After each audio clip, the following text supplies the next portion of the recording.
का संसार है, कुरूप का श्रृंगार है। ये रचना संसार है, भुवनेश्वर का संसार है। ये रचना संसार है, भुवनेश्वर का संसार है।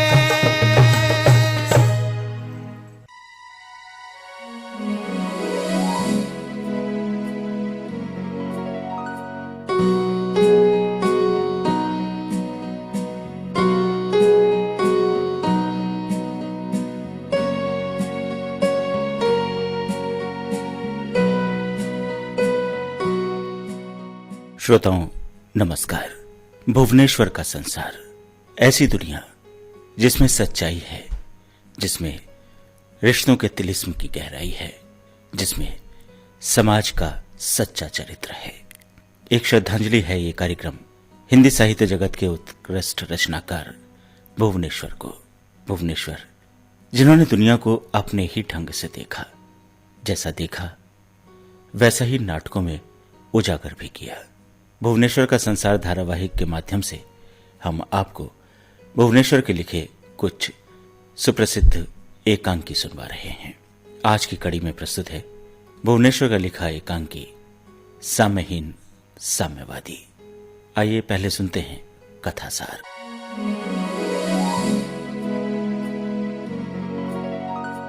एक साम्यहीन साम्यवादी।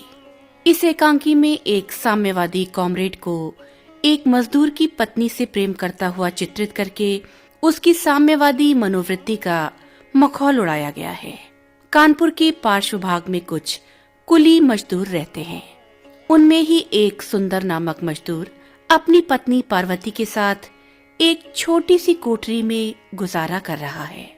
साम्यवादी कॉमरेड उमानाथ कार्ल मार्क्स और हंसिया हथौड़े वाले चित्र से सज्जित कमरे में रहते हैं। कॉमरेड उमानाथ सुंदर की पत्नी पार्वती को अपने यहाँ नौकरानी रखकर उस पर डोरे डालते हैं। वे पार्वती से अनैतिक संबंध स्थापित करने में सफल हो जाते हैं और उसे अपने मकान के ही एक हिस्से में रहने के लिए राजी कर लेते हैं।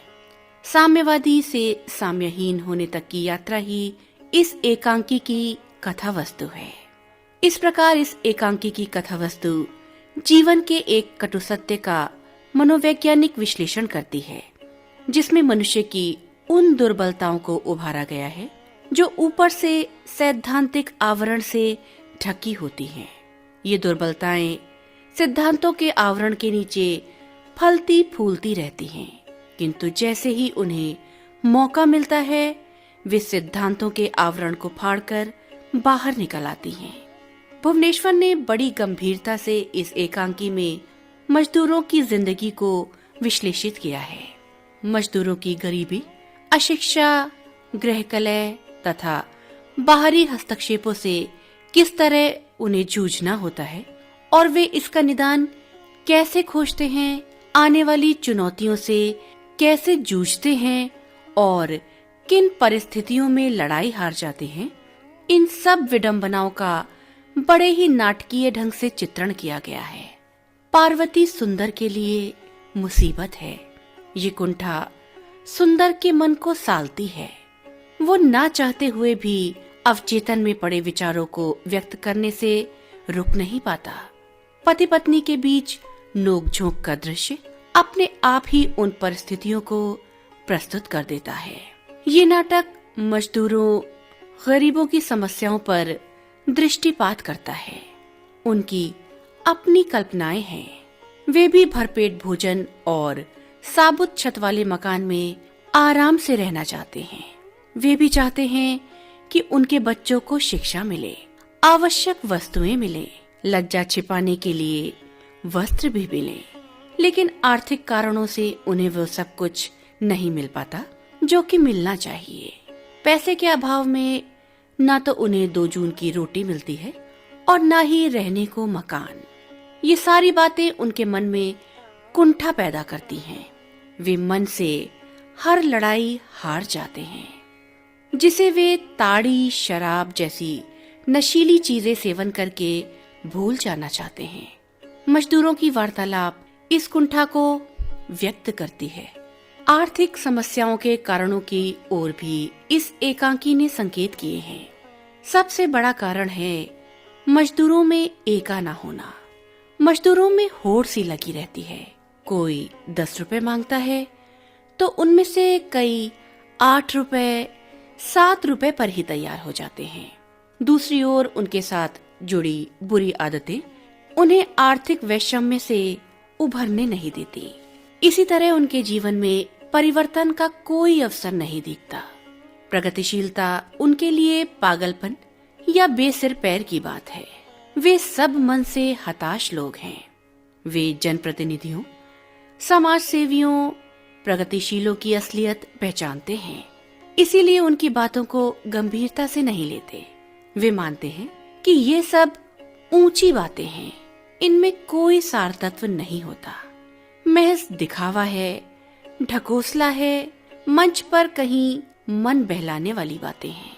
अर्थ और काम की समस्या पर केंद्रित ये एकांकी वैवाहिक जीवन की वास्तविकता पर गंभीर चिंतन की आवश्यकता पर बल देता है। इस नाटक में वैयक्तिक प्रेम और नारी स्वातंत्र्य तथा मुक्त यौन संबंध की प्रतिष्ठा हुई है। पार्वती के चरित्र के माध्यम से एकांकीकार ने नारी के कृत्रिम वैवाहिक बंधन से बाहर निकलकर स्वच्छंद जीवन व्यतीत करना श्रेयस्कर माना है। आदर्श उसके लिए ढकोसला है और वो जीवन के यथार्थ से साक्षात्कार करना उचित मानती है। यही कारण है कि वो कर्तव्यनिष्ठ किंतु निर्धन पति की भावनाओं की चिंता न करके कॉमरेड उमानाथ की वासना पूर्ति का साधन बनना स्वीकार कर लेती है। भुवनेश्वर ने इस एकांकी में अर्थ और काम की समस्या का मनोवैज्ञानिक विश्लेषण बड़ी नाटकीय कुशलता के साथ किया है।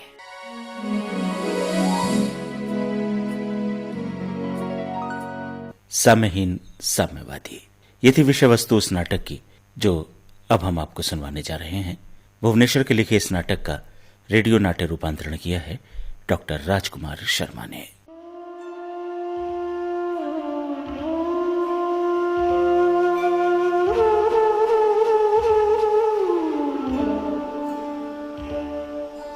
कानपुर में कुलियों की इस बस्ती में मैं खुश हूँ। मुझे तुमसे कोई शिकायत नहीं।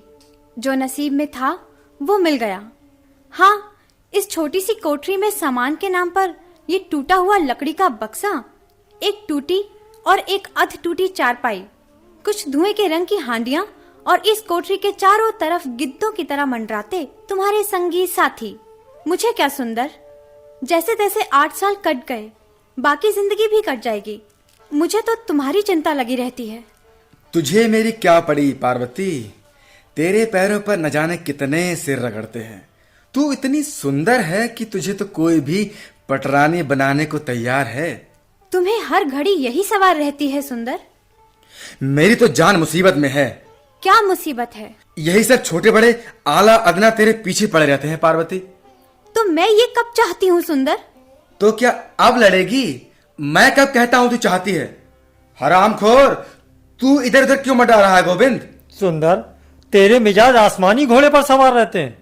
जमादार का मुंह लगा हो रहा है ना। मैं ताड़ी पीने ना जाऊंगा गोविंद, तुझसे कह देता हूँ। हमें ताड़ी की ऐसी तैसी बात भी करोगे कि ऐसी ही रस्सी तोड़ाओगे? सुना, साहब छुट्टी लेकर जा रहा। अगर पुराना साहब आ जाए तो अपने मजे हो जाए। हाँ, तब तो तुझे फोरमैन बना ही देगा। क्यों रे गोविंद? ना बना देगा तो क्या, इस तरह रोज जरिमाना तो ना देना होगा। आपकी इस महीने में 5 रुपए कट गए, 4 मिले, 2 भैरों को दे दिए। अब 2 रुपए में कैसे काम चलेगा बताओ? मुझसे क्या पूछते हो गोविंद? मैं आज ही 3 रुपए उस हलवाई से उधार लाया हूँ। आज खाने को साग भी नहीं था। आखिर इसका होगा क्या सुंदर? अबे सब किस्मत के खेल है गोविंद। हमारी तकदीर खोटी है तो किसी को क्या दोष देना। अभी देखो, गंगा के लड़के को ही देखो, गंगा ने किस मुसीबत से उसे पढ़ाया। अभी कल तक यहाँ उसका बाप मेरे साथ ताड़ी पिया करता था, आज वो बड़ा आदमी है। ये तो सब कुछ है, पर क्या हम आदमी नहीं? हमारे भी तो हाथ पांव हैं, हमारे भी तो बीवी बच्चे हैं। हम भी तो आराम से रहना चाहते हैं, हम भी तो बीमार उमार होते हैं। ईश्वर ने सबको खाने को तो दिया है। ये क्या कि रईस हजारों रुपए नाच मुजरे मेले तमाशे में उड़ा दे, 10 रुपए के पान खाकर थूक दे और पेट भर खाने को भी ना पावे। हमें भी तो अपने बच्चे इतने प्यारे हैं जितने उन्हें उनके लड़के अल्ले तल्ले करें, घी दूध में नहाएं, और हमारे बच्चे पेट भर खाना भी ना पा सके, लज्जा छिपाने के लिए कपड़े भी ना मिले। बस बस, बड़ा लीडर बन गया है गोविंद। लीडर के क्या, तुम क्या ये नहीं जानते हो सुंदर, जब तुम्हारा लड़का मरा कौन से वैद्य हकीम आए थे, कौन सी तुमने दवा दारू करवाई थी, बेचारा सिसक सिसक कर मर गया। और उस दिन बड़े बाबू की लड़की को ही देखो, मामूली जूड़ी थी, डॉक्टरों ने घर भर दिया। क्या तुम लड़का कहीं से उठा के लाए थे कि तुम्हारा आत्मा नहीं कलपती? तुम लोगों को कुछ धंधा नहीं है, बेकार की बातें किया करते हो। पार्वती इसे ठलुआ समझती है, जरा अपने दिल पर हाथ रख। तो क्या करूं, सिर टकरा दूं? मरते हुए की टांग कौन पकड़ लेता है? ये बात नहीं है सुंदर की बहू, मजूरी करते करते हम मरे जाते हैं। गोविंद, तुम भालू तो हो रहे हो 3 मन के। सुंदर भैया, 3 मन का क्या, 16 बरस में अपने से दोगुने को कुछ नहीं समझता था। 4 मन की गांठ अकेले यूं उठा ली थी। साहब कहने लगा, वेल तुम मर जाता तो हम क्या करता, ससुरे ने 2 रुपए फैन किया। हाँ तो फिर गोविंद, तुम्हें ठिठोली सूझ रही है, यहाँ रोआ रोआ जल रहा है। न जाने तुम कैसे विश्वासघाती आदमी हो सुंदर। तो मैं क्या करूं, साहब कुछ 100 दे ही न देगा। और वो क्यों दे, जब हमारे ही भाई 8 और 7 में जाने को तैयार हैं, मुझे भी 9 ही मिलते हैं। गनीमत जानो लाला गोविंद। 100 तुम मांगते होगे, मैं तो खाने भर को मांगता हूँ। क्यों मांगते हो, तुम्हारा कुछ इजारा है? भागो यहाँ से, धूरी सांच किलकिल मचा रखी है। तू और बटलोही की तरह उबल रही है। गोविंद, उबलू ना तो क्या, तुमसे बातें करने के सिवा कुछ और होता है? क्यों नहीं खेती करते, क्यों नहीं हल जोतते, लाट साहबी कैसे करो, ताड़ी दारू कैसे पियो, मूलगंज कैसे जाओ, नचनिया से इश्क विश्क कैसे लड़ाओ। चल दिए बड़ी बड़ी बातें करने। देख सुंदर की बहू, तू इन बातों को क्या समझे, खेती में क्या धरा है, छाती फाड़ कर धरती से अन्न पैदा करो, पर खाने तक को तो मिलता नहीं। पर साल चाचा के 4 बीघे गेहूं हुए, पर अब की 20 तक उधार लिया, कितना लगान पड़ता है, और फिर उस पर नजराना, मिटौनी और महाजन। सच कहना गोविंद, कितनी पी है। लो मैं जाता हूं सुंदर। जा, तू बड़ा लायक है गोविंद। सुने जाइए, हम सब आपका कहाँ मानेंगे। ओ लपटन साहब। सुंदर, ओ सुंदर। हाँ गुरु, निकल आओ इधर। अबे दिन भर घर में ही पड़ा रहता है, जोरू का गुलाम। ओए निकल मेरे घर से, खूंसट। अभी गोविंद इधर से गया है। कौन गोविंद? मेरा गोविंद? वो तो लीडर हो रहा है। आज 3 दिन से उन वकील साहब की बड़ी बड़ी बातें सुनता है और रात दिन वाही तबाहियों की तरह बकता रहता है। कौन वकील साहब?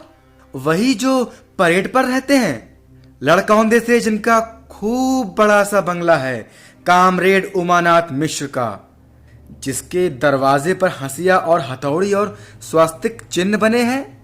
नाम और काम दोनों के महारथी बने हैं। हाँ हाँ, वही चिबल्ला ना जाने क्या क्या कहता है। कहता है हम सब बराबर हैं, भाई भाई हैं। ये सब इनकी चालें हैं भैया। हमने जमाना देखा है, भाई भाई हैं तो ब्याह दे अपनी बहन मेरे लड़के के साथ। अपने साथ क्यों नहीं कहता है? कहते हैं एका करो, एका करो। एका क्या खाक करें, तुम तो एका कर लो। तुम ऐसी बातें करो और तुम्हारे भाई खून चूसने को तैयार। तुमने अच्छी जान चाटी, बढ़ाओ अपनी सवारी यहाँ से, उठो। क्या है पार्वती? क्या है? पागल है, सिर फिर गया है।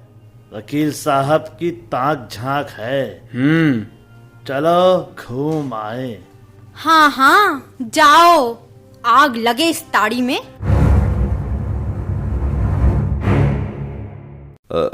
मिस्टर कपूर। जी मिस्टर जी। मिस्टर कपूर देखिए, उस मैनिफेस्टो को टाइप होते ही मिस्टर रंगनाथम के पास कवर एड्रेस से भेज दीजिए। कुली बाजार में बड़ी बड़ी दुकानों पर जाकर उन कुलियों के नाम नोट कर लीजिए जिन पर 5 या 5 रुपए से ज्यादा कर्ज है। समझे आप? फिर बात को। जी हाँ, आज शाम को चला जाऊंगा। और सारे जरूरी ऐसे वैसे कागजात मेज पर ही रखिएगा, छिपाकर नहीं। शायद आज तलाशी आए। रिपोर्ट सब गैरेज की अलमारी में डाल दीजिए मिस्टर कपूर। शायद मनोहर स्वरूप अग्रवाल होंगे। जुगल किशोर मिल का बखेड़ा तय हो गया क्या?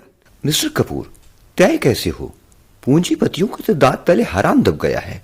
रुपए की बहुतायत होने से उसकी असली कीमत उन्हें कैसे मालूम हो? 18 घंटे 16 साल के बच्चों से काम लेते हैं, मेरे पीछे गुंडे लगवा दिए।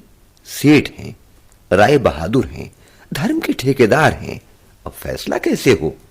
तो फिर आप जाइए मिस्टर कपूर, शाम को वहां जाना ना भूलिएगा, समझे?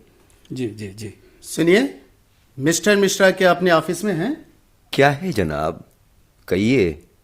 मैंने आपको नहीं पहचाना। मिस्टर मिश्रा तो मैं ही हूं शायद। मुझे अत्यंत खेद है मिश्रा जी, मैंने आपकी कुछ और ही कल्पना कर रखी थी। मुझे खेद है। खैर, मैं जुगल किशोर मिल्स का प्रमुख पार्टनर हूं। मेरा धर्म है रुपया। मेरा ध्येय है संसार में अपने आप को निरापद और सुखी बनाना। मुझे बड़ा खेद है मिस्टर अग्रवाल, मेरे जीवन में भावुकता का तनिक भी स्थान नहीं है। मिश्रा जी, सच पर साम्यवाद तो एक वैज्ञानिक या अवैज्ञानिक भावुकता ही है। आपको ये ज्ञात होना चाहिए कि जो कुछ भी आप कह रहे हैं उसका अर्थ आप तनिक भी नहीं समझते। ठीक है, आप बड़े चतुर हैं। आपने मेरे जीवन का एक भेद जान लिया। पर क्या आप समझते हैं रुपया कमाने के लिए उसके अर्थ समझने की आवश्यकता है? मिस्टर अग्रवाल। मनोहर स्वरूप अग्रवाल, करोड़पति। मैं आपसे मतलब की बात करना चाहता हूं। मैं राय को राय कहता हूं और पर्वत को पर्वत। मेरे आपके मध्य कोई मतलब की बात अस्वाभाविक है। मैं एक करोड़पति हूं, आप एक कवि हैं। मैं कवि? हाँ, कवि। एक साम्यवादी, या तो एक पर्वत को राय में देखने वाला कवि या मुंह चढ़ा बालक। मिस्टर अग्रवाल, मुझे आजकल समय अकाल है। अकाल? आप एक ट्रेड यूनियन बनाइए। मिस्टर अग्रवाल, आप तो विचित्र पुरुष हैं। क्या आप यहां मेरा उपहास करने आए हैं? मैं आपको विश्वास दिलाता हूं कि मैं तनिक भी अप्रतिप न होऊंगा। आप कटु से बातें कह सकते हैं। मेरे सिद्धांत मेरे जीवन के अंग है। नहीं, वो एक आवश्यक अवयव है। मैंने शब्दों के माध्यम से विचार नहीं किया। मैंने एक समस्या को दूसरी समस्या से हल नहीं किया है। हाँ, ये ओजस्विनी कविता है। मिस्टर अग्रवाल। अच्छा, आप कहिए मिस्टर मिश्रा जी। मैं समाज का संगठन केवल एक शुद्ध आर्थिक रीति से चाहता हूं। संसार के श्रमजीवियों एक हो जाओ। संसार के जुआरियों एक हो जाओ। संसार के शराबियों एक हो जाओ। संसार के सूदखोरों एक हो जाओ। होपलेस। मिस्टर मिश्रा, ऐसी कोई बात नहीं है। हम लोग केवल आपका वाक्य पूरा कर रहे थे। क्या आप समझते हैं कि चोर या शराबी आर्थिक दृष्टि में एक विलग वर्ग है? अवश्य, चोर तो एक आर्थिक जीव है। खैर, अगर हम ये भी मान लें। ये कविता है। अगर हम ये कल्पना कर लें मिश्रा जी। मुझे मालूम हो गया। मैं आपकी मिल में हड़ताल करवा रहा हूं। आप इसके लिए मुझे। नहीं मिस्टर मिश्रा, मैं आपको विश्वास दिलाता हूं, हम लोग मिल कल बंद कर सकते हैं और बड़े बड़े जुए खाने या शराब खाने खोल सकते हैं। और तब फिर ये चिल्लाएंगे, संसार के जुआरियों एक हो जाओ। आप पागल हैं। इस छत के नीचे सभी पागल हैं। आप मुझसे क्या चाहते हैं? तो आप क्या चाहते हैं? पूंजीपतियों का नाश। संसार को यह बतलाना कि एक श्रमजीवी को असली मजदूरी उसकी मेहनत का फल है। कोई टैक्स नहीं, कोई लगान नहीं, कोई टिकट नहीं। सुनता हूं कविता अमेरिका के किसी कवि ने की है। भला सा नाम है, वाल्ट। आप यहां से निकल जाओ।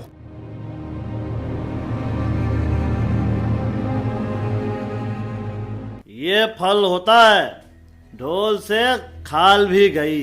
क्या बकते हो? आखिर सिर ना रगड़े तो मेरा नाम। मैं तो कहता हूँ ये सब उसी की कारस्तानी है। उसी ने तुझे तोते की तरह रटाया है। वही वकील, वो देखो, वो गोविंद आ रहा है। क्या बात है, मेरा नाम क्यों लिया जा रहा है?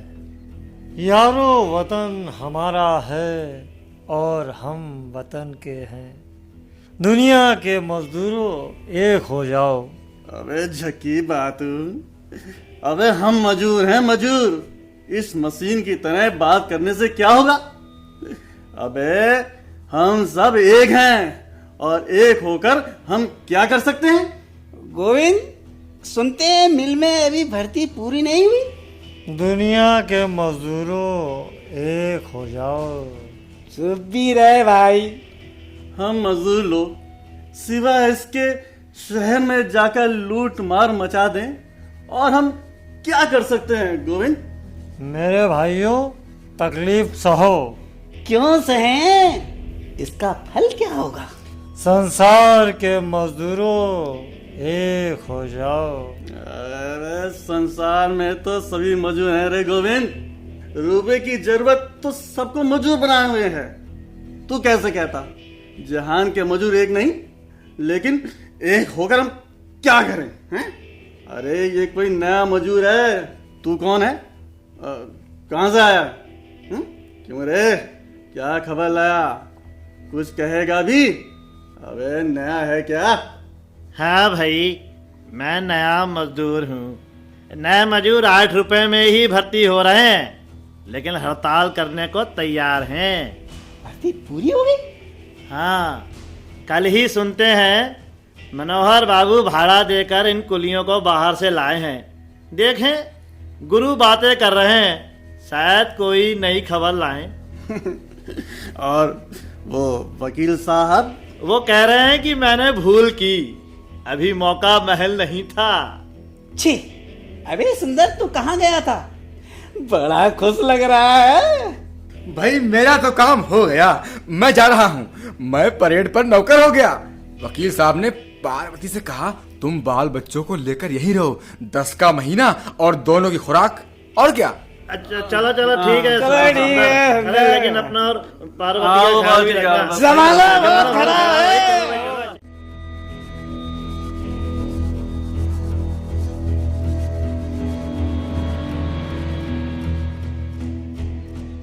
पार्वती जरा पानी ले आ। भीतर ना चलो, धूप से तो चले आ रहे हो। नहीं पार्वती, धूप से चलने के बाद छाया नहीं। तुम कैसे हो रहे हो? कैसा भी नहीं, अभी परेड से आ रहा हूँ। बाबू ने कहा कि 10 रुपए महीने की नौकरी और खाना और रहने की जगह पक्की। आज शाम से हमारा नया जन्म होगा। अगर तुम्हारा जी ना पतियाता हो तो ना चलो। पागल हुई है? ना चलूंगा तो क्या भूखों मरूंगा? औरत की जात या तो मजा उड़ाती है या ना उड़ाने के लिए पछताती है। देखो जी, तुमसे शादी हुई है तो रूखी सूखी जैसी भी मिलेगी तुम्हारे साथ ही ठीक है। मैं नहीं चाहता कि तू भी पछताए, खाली इसलिए कि तूने मुझसे शादी की। तो क्या तुम्हारा हमारा कोई ताल्लुक नहीं? तेरे साथ 8 बरस से रह रहा हूँ और इस झोपड़ी में 28 बरस से रह रहा हूँ, पर आज की झोपड़ी कैसी जल्दी छूटी जा रही है। मैं नहीं समझी। मैं समझ गया, तू नहीं समझी? अगर मैं ना समझता तो खून हो जाता, मेरे गले में रस्सी होती।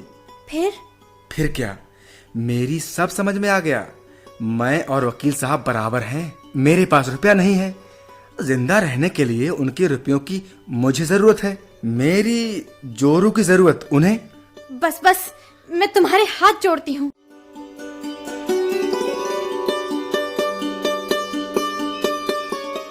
अरे यहाँ तो सब बदल गया, कमरा वही है, लेकिन यहाँ पर मार्क्स की जगह भगवान कृष्ण का रसीला चित्र लगा है। ड्राफ्टों रिपोर्टों का स्थान अंग्रेजी के उपन्यासों ने ले लिया है। हमारे मिश्रा साहब तो आज रेशमी सूट में हैं, बड़े खूबसूरत हिंदुस्तानी लग रहे हैं। मिस्टर कपूर, सोलमन कंपनी को लिख दीजिए कि जिस बुरीक को उन्होंने कल ट्रायल दिया था वो आज पहुंचा दें। मिश्रा जी, कंपनी के एजेंट आए हैं, आप उन्हें रुपया देकर कॉन्ट्रैक्ट साइन करवा लीजिए। कार तो यही उनकी सिटी गैरेज में ही है। अच्छा, उसे लिखकर टाइप कीजिए। और हाँ, मैं थोड़ी देर के लिए अंदर हूँ, कोई डिस्टर्ब ना करे।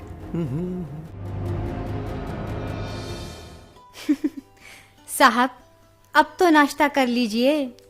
अरे पार्वती, बेल बूटों वाली साड़ी में तुम तो बहुत सुंदर लग रही हो। यहाँ मेरे पास आओ पार्वती। अब मैं और कहाँ जाऊंगी साहब, मैं तो यही हूँ। उधर देखिए, रामू आ रहा है। हाँ रामू, मैंने किसी को भी अंदर आने के लिए मना किया था ना? पता है सरकार।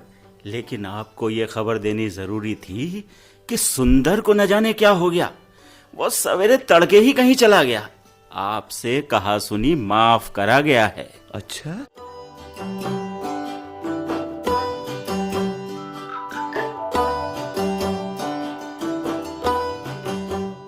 एक साम्यहीन साम्यवादी। श्रोताओं, भी आपने भुवनेश्वर का लिखा ये नाटक सुना। प्रतिभागी कलाकारों का भूमिका सहित परिचय इस प्रकार है। सुंदर हरीश कुमार, पार्वती शिल्पी, सुंदर का साथी गोविंद ऋषि रंजन सिंह, मजदूर नेता मिस्टर मिश्रा की भूमिका निभा रहे थे सैयद मोहम्मद आदिल, मिस्टर मिश्रा के सहयोगी अंबुज कुकरेती, मिल मालिक मनोहर स्वरूप अग्रवाल की भूमिका में थे सतीश जोसेफ। रेडियो नाट्य रूपांतरकार थे डॉक्टर राजकुमार शर्मा। प्रस्तुति सहयोग असीम सक्सेना और सुरेंद्र राजेश्वरी का था। प्रस्तुतकर्ता थी मनदीप कौर। धारावाहिक भुवनेश्वर का संसार की आज की कड़ी यहीं तक। अगली कड़ी में फिर हाजिर होंगे भुवनेश्वर के लिखे एक और नाटक के साथ। तब तक के लिए नमस्कार।